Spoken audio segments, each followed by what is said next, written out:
Right now, they're announcing the International Singer-Songwriter Association Award finalists for 2023. Let's take a listen. International Female Single of the Year. New Zealand. Laura Musgrave, Early Days. What? United Kingdom. Ah! Leah Dagan. That's so Kale, cool! Israel. Yay! Ryan Munch Peterson, Soar High from Denmark.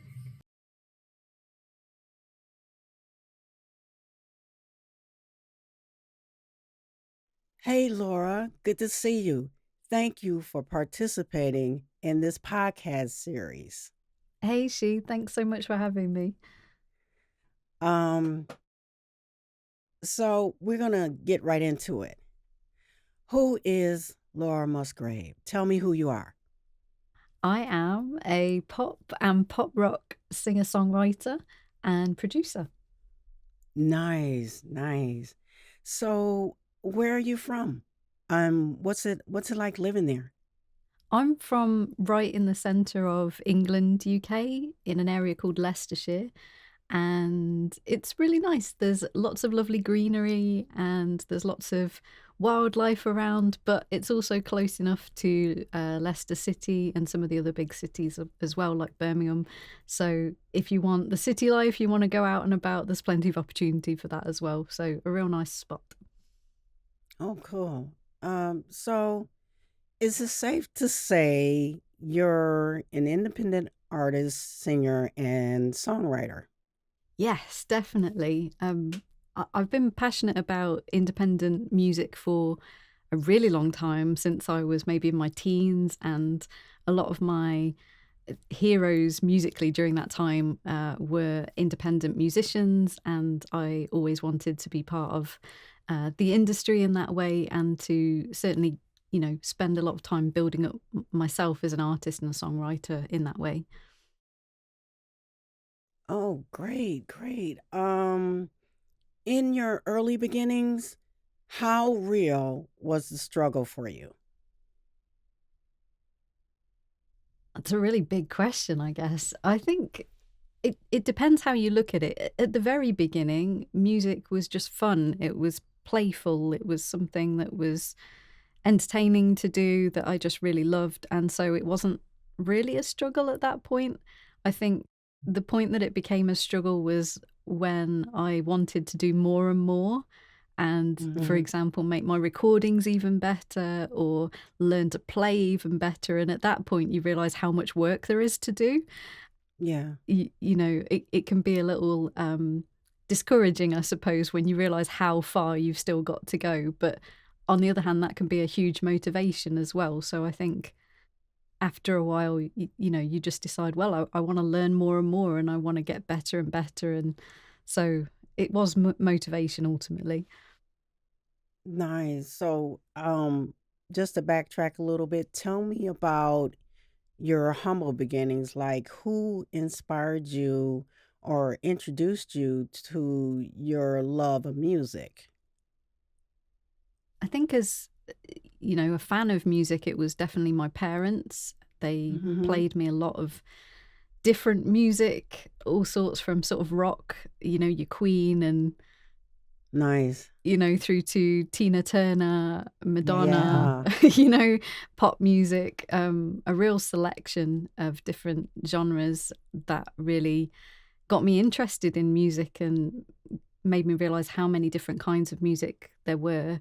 It certainly ignited my love for music, and Hmm. even though my parents, neither are musical in that way, they don't. Neither of them have ever played sort of instruments or sung.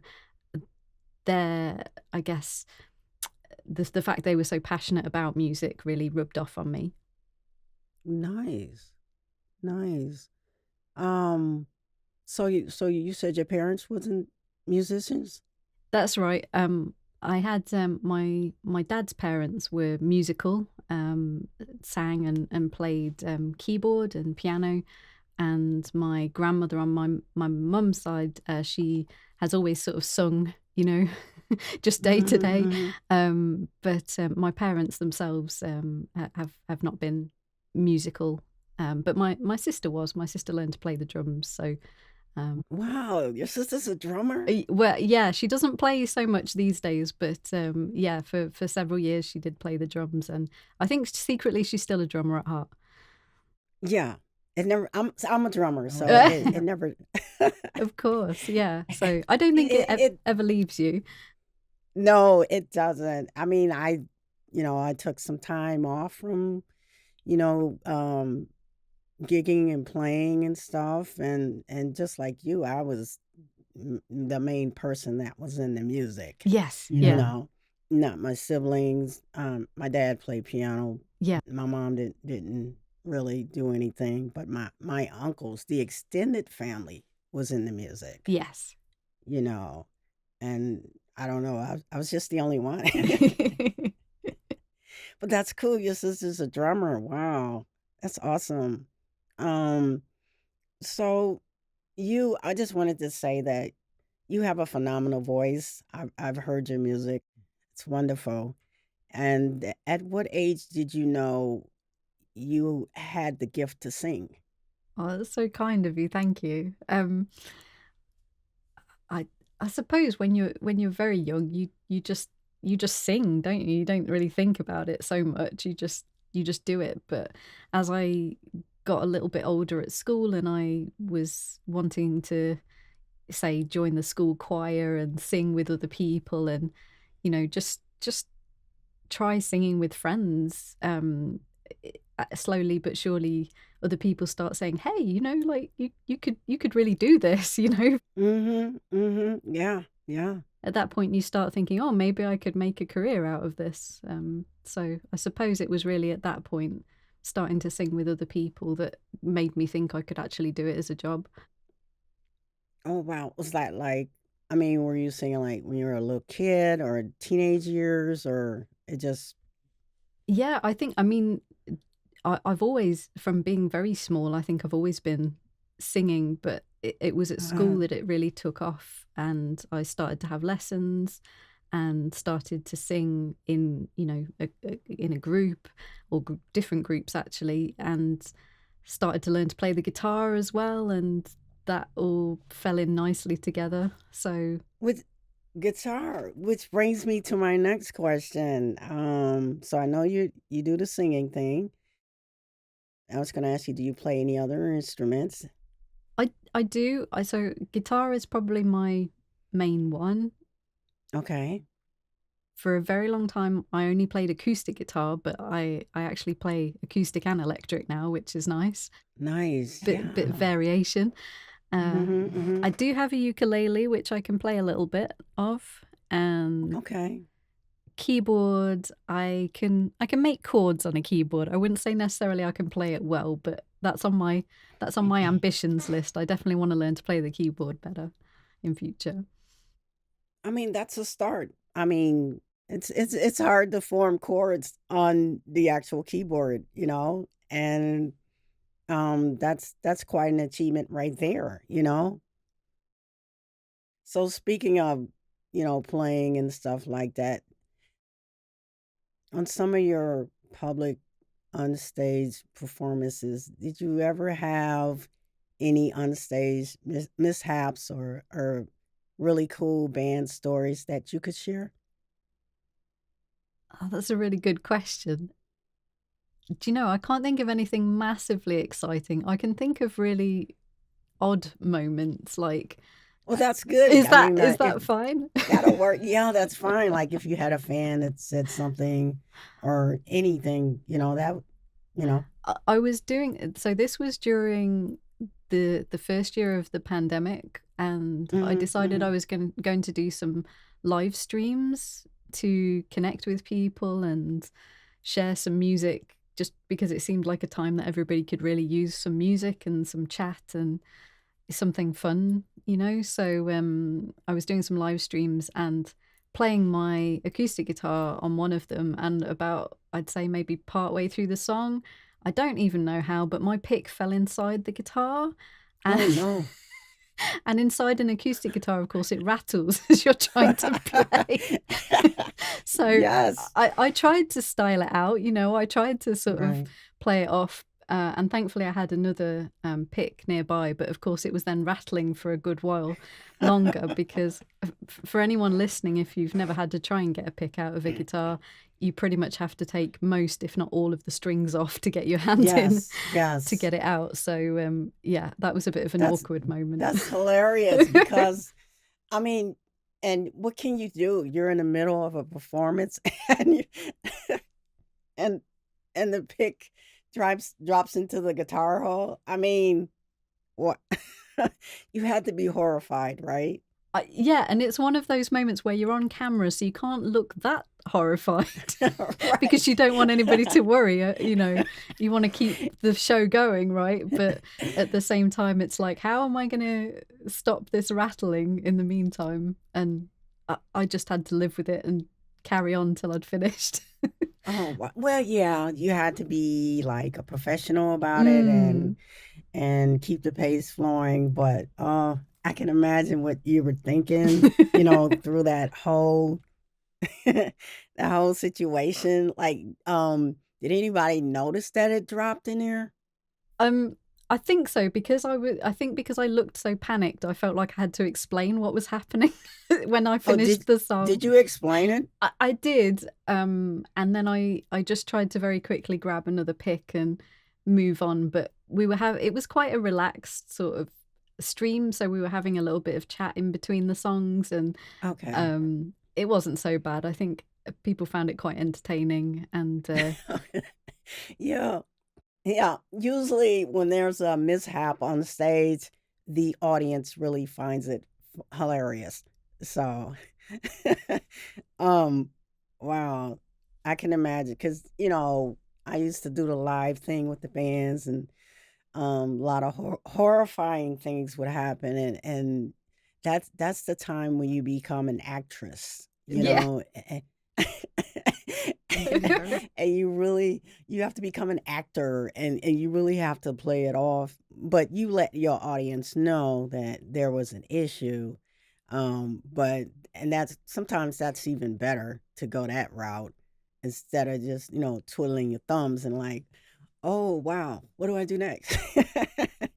And the thing was, I wasn't sure if they could hear it rattling as well, so there was a bit of paranoia on my part of, oh no, can they Right, hear it? right.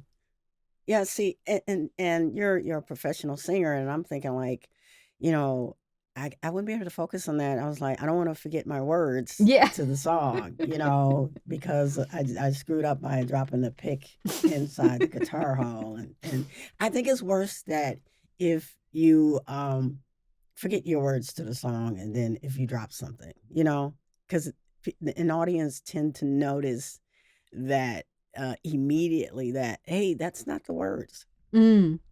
you Yeah, know. that's really S- obvious, isn't it? If you mess up the right. So words. it's like you gotta be, you handle that really well, and you gotta be a professional about it. So you really um handle that in a cool way. Thank you. So so I caught you a few times on Instagram and I saw your setup. So what kind of studio setup do you have for recording, or do you record at a different location? So I have quite a small studio, mainly because I'm primarily a singer-songwriter. Mm-hmm. So Mm-hmm. I don't have a need to have a drum kit set up necessarily. I'm Okay. mainly recording vocals or guitar, Mm-hmm. as I say, maybe a very rough kind of take on keyboards or something like that. So I don't need a huge amount of space to record in. So it's fairly small, but it's tailored exactly for what I need it for and Yeah, how yeah, I yeah. how I prefer to work. So Mm-hmm. it works really well for me. It's my little creative space. Nice. So when you're in your creative process, you just do scratch tracks, and then like, how do you come to the finished product of your song? Y- Or do you mix everything down yourself? No, I don't do the mixes myself. Okay. I do tend to start, as you say, with a bit of a scratch track Mm-hmm. where I'll, you know, a lot of the time it'll be a beat of some kind, Mm-hmm. maybe whether it's sort of drums or a drum loop and guitar and some rough vocals, and I'll probably try and refine that a little bit and make sure that I improve the song structure and make all the tweaks I want to the actual songwriting. And then usually I work with a producer over in the States called Mm-hmm. Becky Willard. She's at Vox Fox Productions, and she will quite often work on the production and the mixing side of things and organise the mastering for my singles. So that Nice. works quite well as a little team effort. That's really great though. I mean, work out everything at home and then pass it on to the producer and the mixing engineer. That's great. Yeah, yeah. So that's my Um, usual process. so when you're doing your scratch tracks, what DAW do you use? I have Logic here. Um, Oh, Logic. Okay. yeah, I've used Logic for quite a few years now. Um, I did learn on a very old version of Logic a long time Mm-hmm. ago, and I've tried various DAWs over the years, and I've ended up coming. I won't say back to Logic, but it's a bit of a different kind of DAW these days than it was way back way back when. And Yeah. it's yeah, I really enjoy using it now. It works well for the workflow that I have and the way that I like to work. It's supposed to be better, right? Since your first Logic version or whatever you started with, it should be a lot better now, right? Definitely. I think it's a lot more user friendly, and it's just very well, I found it very easy to find my way around when I first Mm-hmm. started using it again, and it just seems a lot more easy to pick up and figure out what how to use things and how to move around it. Well, that's good. It's always a good idea to work with a DAW that you're most comfortable with. Is there anything you don't like about Logic, or you pretty much like it? I haven't found anything I dislike about it, if that makes Okay. sense. So, Yeah. so far so good. Everything that I've wanted to be able to do with it, I've been able to do. And, I mean, I continue to learn new things about Logic, new shortcuts, new features that I've never played with, and Hmm. try and expand everything that I know about it and how to work with it. So, everything that I've learned so far works really well for my purposes. Good keyword, purpose, because that's in your next question. Ah. Um, you seem so organized and on top of what you desire to do in your music career. What actually gives you purpose, and what drives you to continue to excel in everything that you do?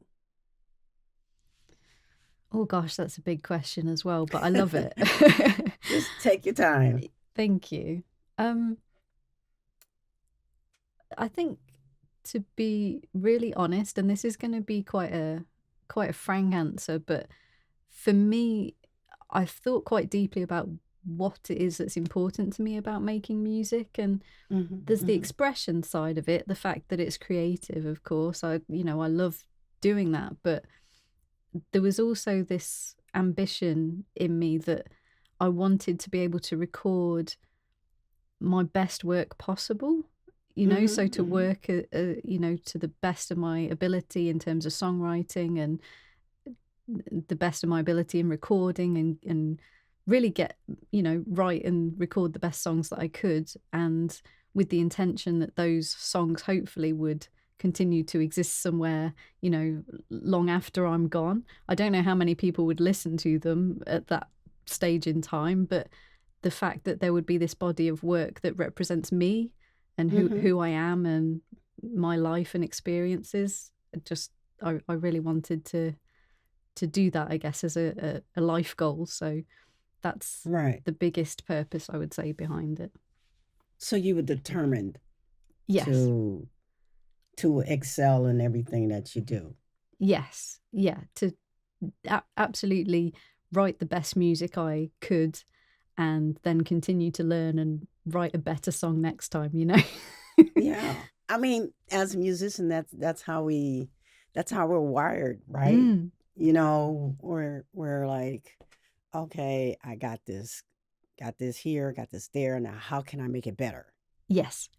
You know, that's a great answer. I mean, you did fine. Okay, good. Thank you. So, as an independent artist, how difficult has it been difficult, to establish, um, your name or your brand, more so your brand, because you're out there, you're doing it. I mean, how hard is it to keep that going? I think the key part is that last bit that you were talking about, keeping it going. I think in Mhm. in the beginning, again, it's almost something fun. There's no pressure on it because you're just experimenting.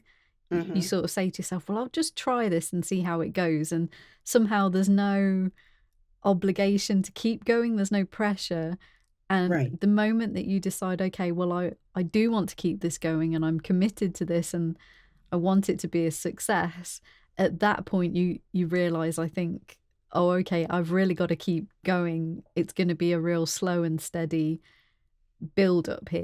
It's not something that is going to happen overnight, even if to the outside world sometimes it might seem as if it's overnight. It takes a long time to obviously build up your Mhm. brand as an artist, or even as a songwriter, so I think it's a slow and steady process. It's every day doing a little bit more, and trying to build it up gradually, organically, and slowly but surely it does grow. And you've just got to be Yeah. patient.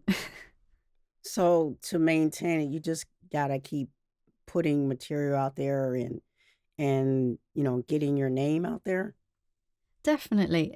I think a lot of the time in the music industry today, it's partly down to the music that you're releasing and partly down to your brand, as you say, so your social media presence, Mhm. what you put out in that way, what type of stuff you have on your website, Mhm. um, your marketing, basically, all of that is sort of one big package, and Mhm. you can't really have one or the other. It's definitely got to be both areas that you focus on and grow. That's great. So what artists does your fans, family, or friends say you sound like? Who did you try to emulate as a kid, when singing? Ooh, this is interesting because some of those artists overlap. So, for example, I a lot of the time I have people saying to me, "Well, there's something about your songs that reminds me a little bit of Alanis Morissette, Mm, or it mm. reminds me a little bit of Tori Amos, or Oh yeah. people like that who I spent a lot of time listening to as a kid, and really wanting to step into their shoes, I suppose, and have a similar kind of career to them. And I was also listening to people like Joni Mitchell as well. Yes, Joni. Yeah, exactly. And all of those artists that came, oh gosh, like we had all the sort of, I guess, Lilith Fair era female singer-songwriters in the sort of 90s as well. There's a lot of amazing music that came out of that time. Um, so that, yeah, a lot of inspiration there. But I get a real mixture when people sort of tell me who they think I sound like now. Mhm. Some people will say, folks like Alanis or Tori, but I Mhm. also get people talking about more modern sounds like Sarah Bareilles, Ooh. who I am a big fan of, so it's probably not a Yeah. surprise that some of her sound comes through in mine. Um, Mhm. and Haim, the band, people say that sometimes my music sounds a little similar to some of their material. So a real mixture, I would say. There's a lot of singer-songwritery pop and pop rock influences in there. I'm a big fan of Alanis and Tori and I forgot the last person you named, but those two for sure. especially Tori. Um, yeah, I can see that. I can hear it. So since you told me that you perform live, where have you performed and on what venues? So I don't perform live so much anymore, but when Mm-hmm. I certainly in my earlier years of my career, I spent a lot of time performing, and I got my start, I would say, around the city of Leicester, which is here right in the centre of England. Played a lot of the local music venues there, and then later moved to the south of England, and I was playing venues in London and around that area. I think the biggest one that I played was a music festival that was held in Leicester, Mm-hmm. a venue called De Montfort Hall, which is still a big music venue now, actually. Mm-hmm. And that was the sort of first festival that I'd ever played, and it was such an awesome experience to, Nice. get the backstage lanyard and pass and Mm-hmm. Mm-hmm. see your name on a t-shirt, albeit at the bottom of the t-shirt, and a lot of the famous names higher up on the t-shirt. But it was a Oh, very, very cool experience to right. play It's there. all about the experience, though, right? Yeah, it was amazing. And I mean, obviously going to a festival as a music fan is an awesome experience anyway, but Mm-hmm. that was the first time I had gone to one and been one of the artists, and Yeah. Yeah. thought, oh my goodness, I'm in the presence of all these incredible musicians, and actually I'm going to be on the stage tomorrow. It's quite the rush, isn't it? Because I mm, remember when I did it, and yeah, it was like I just got this euphoria, this rush running through my whole body, and I was like, "Wow, I'm doing this." yeah, yeah, absolutely. It's hard to explain to anybody that hasn't experienced it, but I think a rush is a real good way Hmm. of trying to describe it. Yeah, yeah, yeah. That's wonderful. I mean, whether you did the shows in the past or current, I mean, you still remember your shows, you know? Mm. Yeah, yeah, they stick in your memory, I think, especially if there's little incidents like, a pick falling in your guitar or something. But yeah. Yeah. Um, so was there any performance that you can remember that gave you, well, we just talked about that. Oh, I can tell you another story if that helps. Okay. So there is one experience that comes to mind here. So I had a band when I was in university. I guess you'd call it college in the States. Yeah. And I so the band, we would play my own original songs, but we would also play cover songs as well. Hmm. And we played in like a battle of the bands once at the university that I was Nice. at.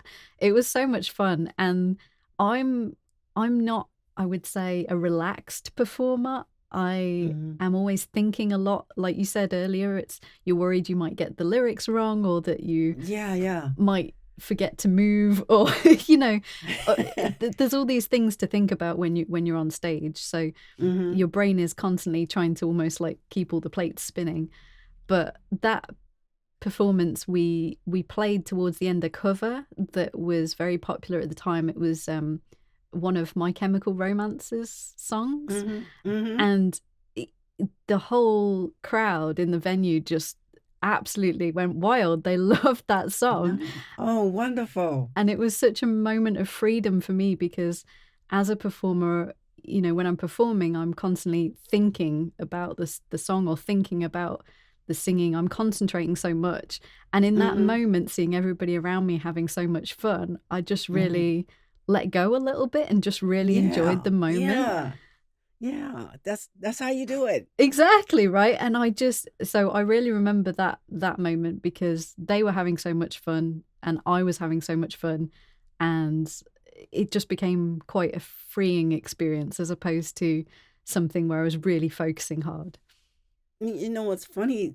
I had moments like that, but we would like um play like on our street block, and we would call it block parties. Mm. And we would be so intense, like coming off the stage at a huge festival playing, because there's a lot of pressure with that. And then you come to a just a gathering of neighborhood people, and Mm, you're playing at the block party, and they're like doing what we say here, cutting loose. They're letting yeah. go, right? Yeah. And that was I can relate to your situation, because that was a time that I actually relaxed and Mm. had a fantastic time. So that was your moment. Yes, exactly. Exactly. That's it in a nutshell. Yeah, because we're as musicians, we're so focused on the performance that we actually forget to have fun. Yes. And I think that really became clear to me with that experience. I was like, oh, this is a very different kind of vibe, you know? Yeah, yeah, and it changes your perspective Hmm.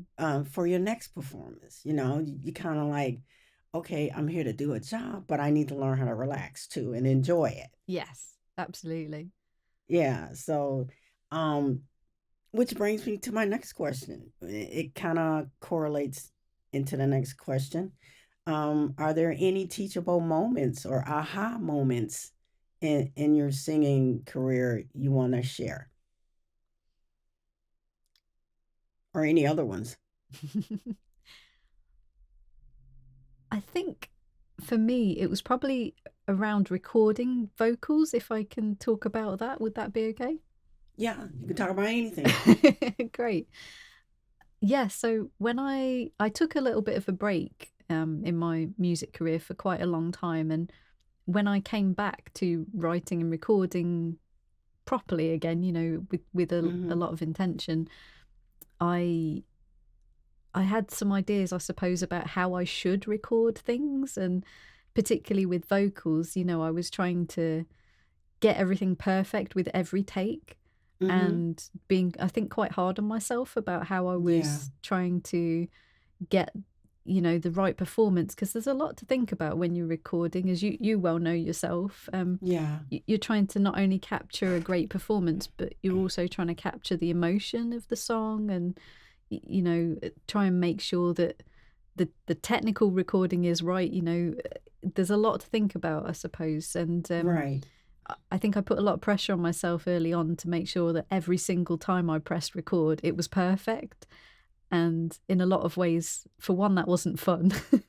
Right. But also, I don't think it led to the best performances. So No. the moment that I decided, well, you know what, I'm going to hit record and we'll see what happens. If Mm-hmm. if it doesn't quite work out, we'll either do another take, or we'll punch in and repeat that line that kind of went a little awry.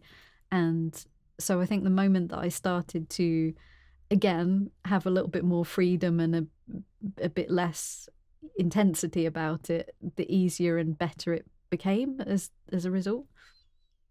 Yeah. Did you have like the red light syndrome? Like you hit record and you see the red light, and it kind of like,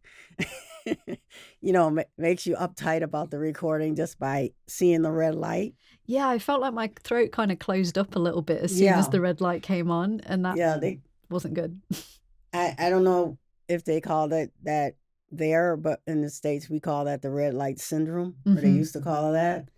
And as soon as you see that red light, it's like, and sometimes they would even put, like the older studios, they would, they had the record sign on top of the door, and it was red because of the color was red, and they would actually cover that so the artist wouldn't be self conscious about the recording, Yeah, yeah, and that's so I can sensible. relate.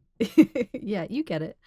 Yeah, totally get it. I try to, when I record here at my home, I try to cover the red light. It doesn't bother me that much anymore, but it's that little stigma is still there. It's still the red light, and I don't even look at it. So I just start doing what I need to do, and try to get it done. So um, what was the first thing or situation that made you want to be an artist? I think it was a bit of a combination of things. There was a lot of pop music that I was inspired by, and you know, was quite interested in that whole appeal of being an artist, the performance aspect of it, and I was also really into the sort of creative expression. So even as a child, I was writing little poems and really Mm-hmm. interested in rhyming words and playing with words a lot. So there was kind of a few different things coming together. There was this interest in pop music generally. There was the interest in sort of playing with words and rhyming and poetry. And there was the interest in singing, and it kind of all came together. And I was like, hey, you know what? I want to make music. Nice. Yeah, that's nice. That's usually how it goes. Yeah. What's your songwriting process? For example, lyrics first or music?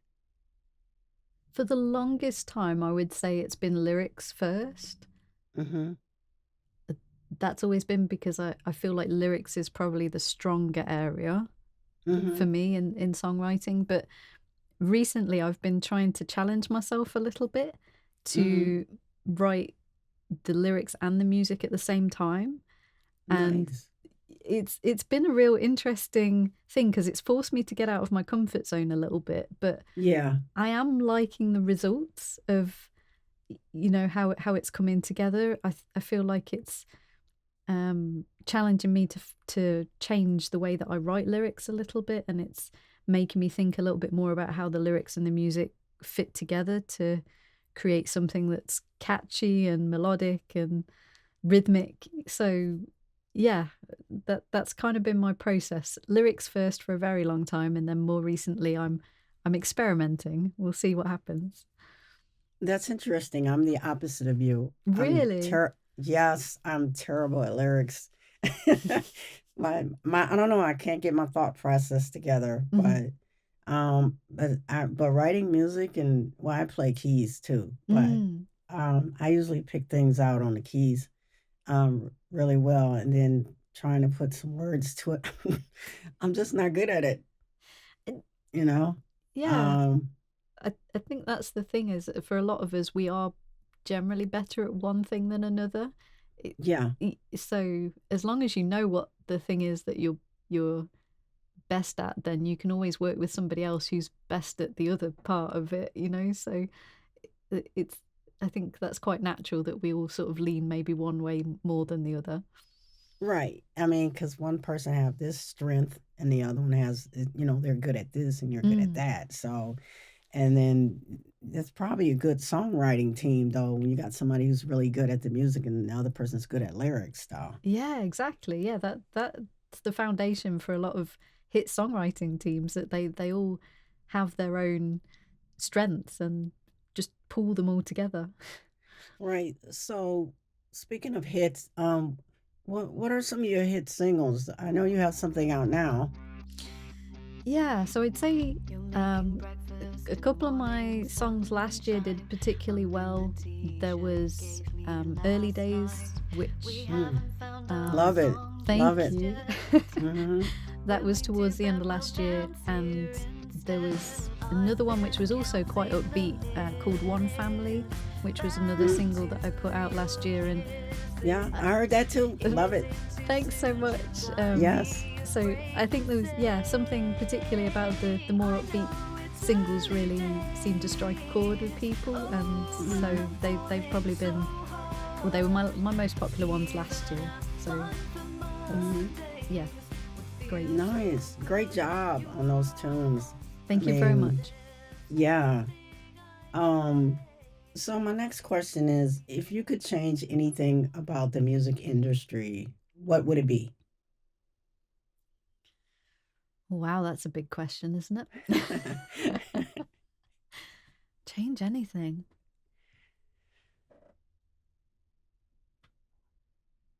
Wow. Um, I mean, I suppose as an area of growth, it would be great to see more more diversity in the songwriting and yes. production Hmm. communities.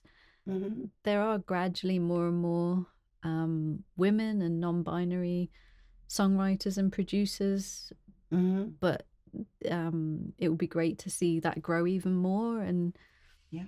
expand. I think particularly songwriting and production are a lot about perspectives and experiences, and having a diversity of experiences makes it more interesting, more richer in a lot of ways. So Yeah. it adds to it. So it would be great to see that expand in Yeah. the future and the I agree present. with you. Say that again. Sorry, I was going to say it'd be great to see more of that in the present and the future. Oh, okay. Yeah, I agree with you 100% on diversity. It's just so important. That's an area that's very important to me and I'm very passionate about. So I agree with you on that too. Speaking of that, working with people, are you open to collaborations? I think at the moment I've been very fortunate to find a lot of great collaborators Mm-hmm. in the last sort of few years, and so I generally I generally tend to be working mainly with them and don't have a lot of time for extra collaborations at the Okay. moment. But I do love collaborating as much as I enjoy also making music, Mm-hmm. individually. So Mm-hmm. I think I try and find a bit of a healthy balance where I can between Yeah. writing songs by myself and writing and producing songs with other people. Um, Mm-hmm.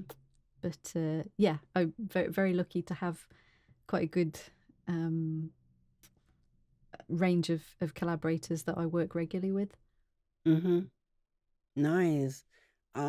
So I saw a post not too long ago where you were nominated for International Songwriter of the Year and International Single of the Year for your song Early Days. What does it feel like to be nominated for such an honor? And by the way, I did vote for you. Oh, thank you.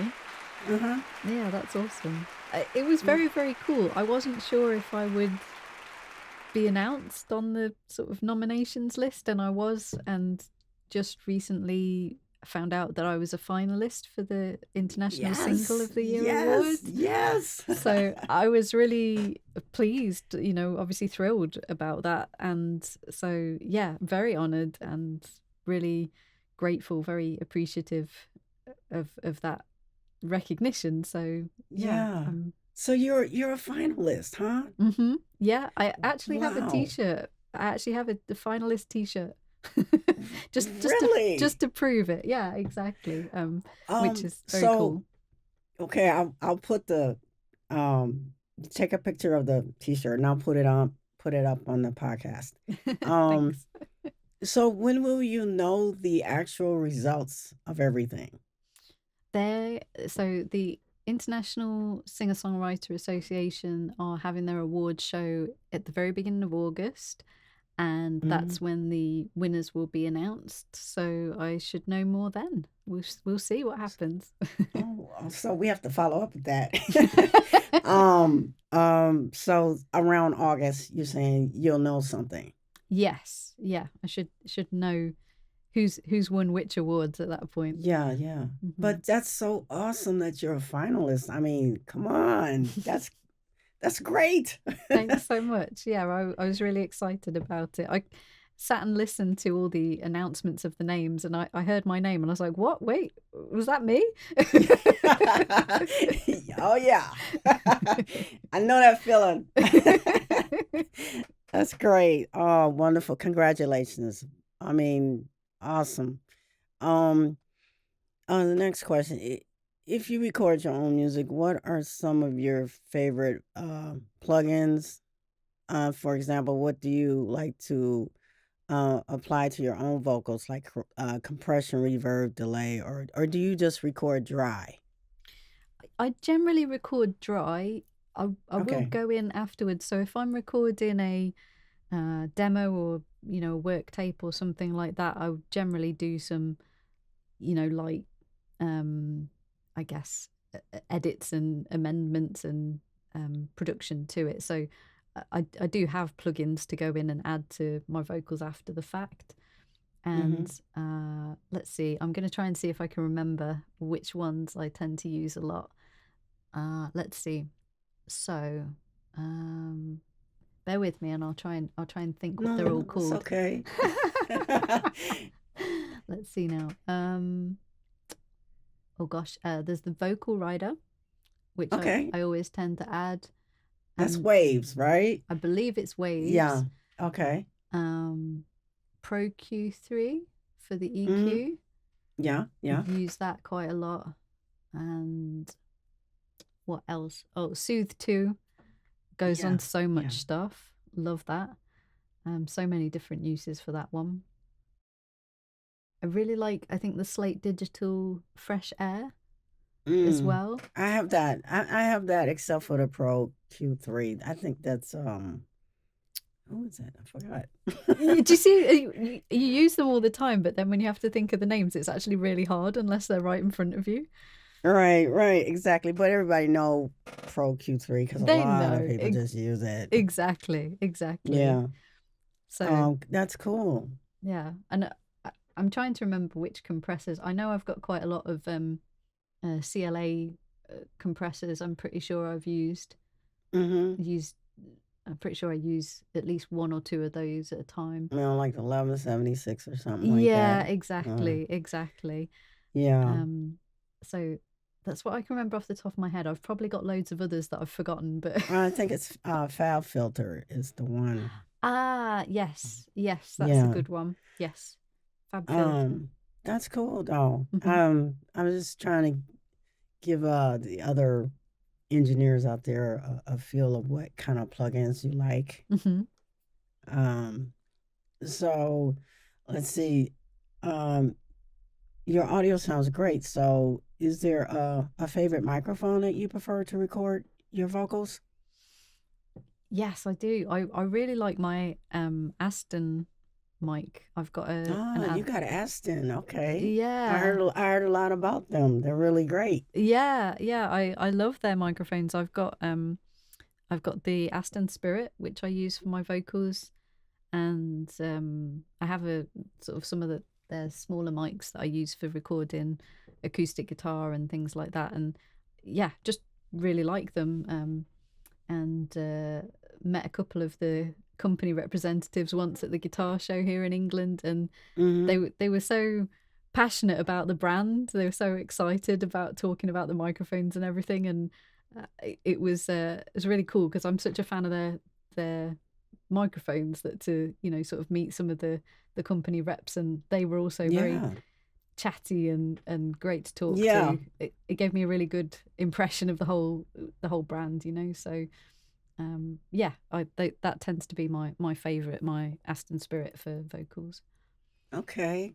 You had kind of like well, I didn't meet any other representatives, but I use Lewitt microphones and I pretty much love them. Yeah, yeah. You get a bit of a feel for a brand, don't you? And Mm-hmm. And you yeah, stick with it, you yeah, know? exactly. Yeah. So that's. I think we all have our favorites, right? Oh, yeah. So I'm curious now, when you're recording, um, is the studio light, dark, with or without people in the room? I My absolute favorite time of day in the studio is after the sun's gone down. Oh, nice. I really like a dark studio because I can put on the mood lights, the Mm-hmm. different colors, Mm-hmm. and I can just it's just really nice kind of low light level, and you can just focus totally on the music and the sounds. Mm-hmm. And especially if I'm recording vocals or acoustic guitar or something where you got to be quite focused on what the mic's picking up, much prefer to do that without other people in the room if I can help it. because Yeah, yeah. because then there's only me that can be the source of any sounds or noise.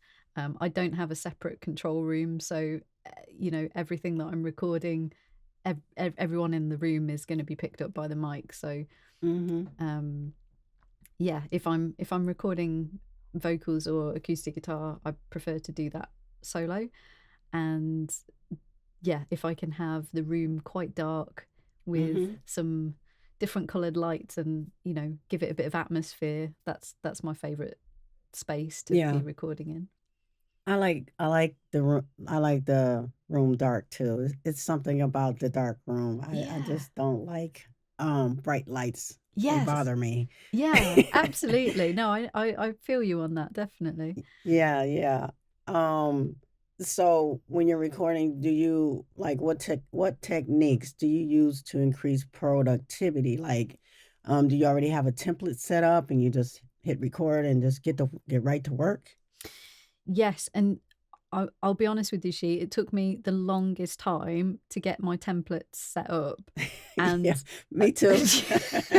I spent so long setting up every single session from scratch, adding loads of stuff in, Yes, and muttering to myself, I have to get these templates sorted. yes, But yes. as soon as I did, it really, made everything so much quicker and Right. easier. And I wish I'd done it sooner, but It, life. it saves it saves a lot of time. Exactly, exactly. So that's a big one for me. And I also have Oh, my control surface, and that helps me whiz around my door a little bit faster, and it just feels a little bit more hands-on. I feel like I can be a little bit quicker with the faders and moving around using that rather than moving around my keyboard and my mouse. But okay. I am trying to learn a few more keyboard shortcuts as well, just so I can kind of switch between the two. But Yes, yes. yeah, What's your control surface?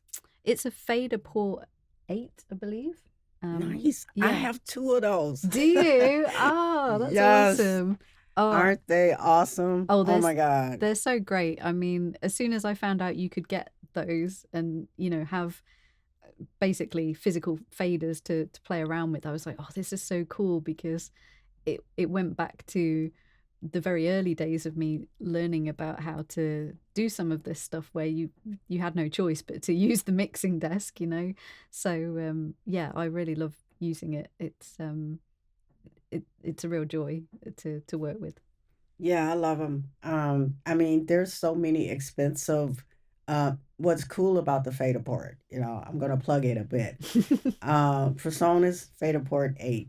What's cool about it is they are cheap in price, Mhm. but built to last, you Yeah. know. And I've seen so many control surfaces that are so super expensive, and I'm like, no, I'm gonna stick with this one. Yeah, yeah, exactly. It works well. So Yeah, so only a few more questions here. Um, I've already asked you the one about scratch mixes and do you work with producers? I asked you that earlier. mhm. So we're gonna move on to the next one. Do you do any outside projects like pay it forward projects or charity work? I'm a patron of the Women of Substance radio podcast, and Hmm. they support female identifying artists to get their songs heard by Nice. perhaps a bigger audience than they might have otherwise. And as well as obviously being an artist myself that can submit songs, I really wanted to support that effort, that it Hmm. would help more artists, independent artists like myself, get heard. Right. I also have been in talks to get involved more with some music preservation projects this year, and Cool. there's a couple of music historians that I'd like to give a shout out to, if I may. Oh, go ahead. Sure. It's Sherry Davis and Hmm. Cheryl Davis, two Hmm. sisters that work in music history in the USA, Nice. and they do a lot of fascinating work around music Hmm. landmarks and various different parts of music history, Hmm. classical music through to rock and roll, and I just am a big fan of their work. And the two of them actually appeared in one of my music videos ages ago, as well, which was awesome. So yeah, Nice. go and I check didn't out. even know you had music videos. I mean, you have to like tell me more about that. I mean, you don't have to do it here, but I would love Sure. to hear more about that. Sure, sure. So the song was called Two of a Kind, and Sherry and Cheryl are twin sisters, Mm-hmm. so they really related to the song in that way, and submitted some pictures of them to go in as part of the video. And I'm a big fan of their work anyway, Mm-hmm. so it was a real honor to have them be part of that. And I love following their work now. I just find it so interesting to learn about the history of music and find out all these different facts that I might never have known otherwise. Oh, okay. Okay. Awesome. I mean, it's cool that you meet great people to work with, you know? Yeah, yeah. I love that about music. Yeah, it's super cool. So, what's next for you? I mean, as far as like goals. Well, I think first and foremost, I definitely want to release some more music this year. It's Mm-hmm. been a really busy year so far, and I can't believe how fast time has moved. So Yeah. I've been writing new material, and I'm excited to finish recording some of that and get it released. Mm-hmm. So at least some more singles this year, and continue. I think, we were talking earlier about always trying to write the next best song, Mm-hmm. record the next best recording, and always trying to improve on every project. So I think that's the next thing as well. I'm trying to develop my studio skills more, and really build on that and be able to do more and do it even better for future songs. Wonderful. I mean, that's wonderful. Do you have any upcoming shows or tours, or are you just gonna focus on the songwriting? I think the songwriting is going to be the biggest focus.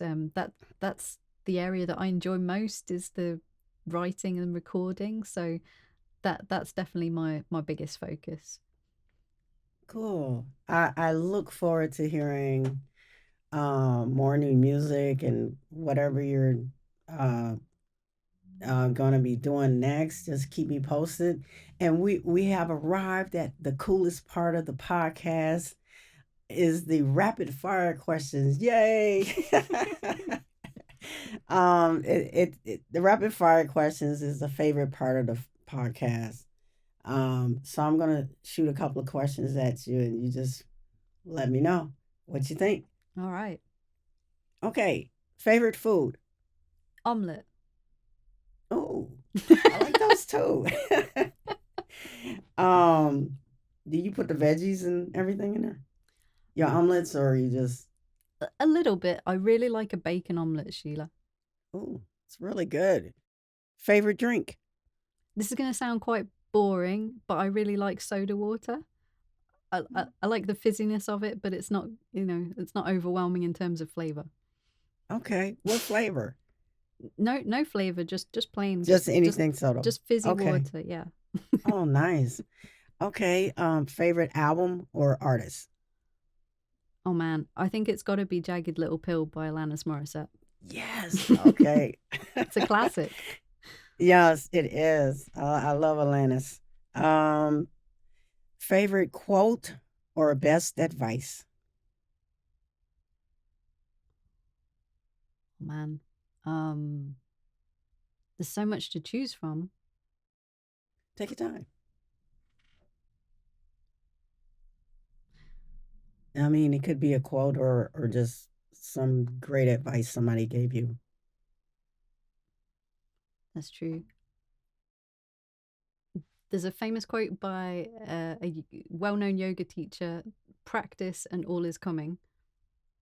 I, Wonderful. I like that. That's awesome. It yeah, makes sense.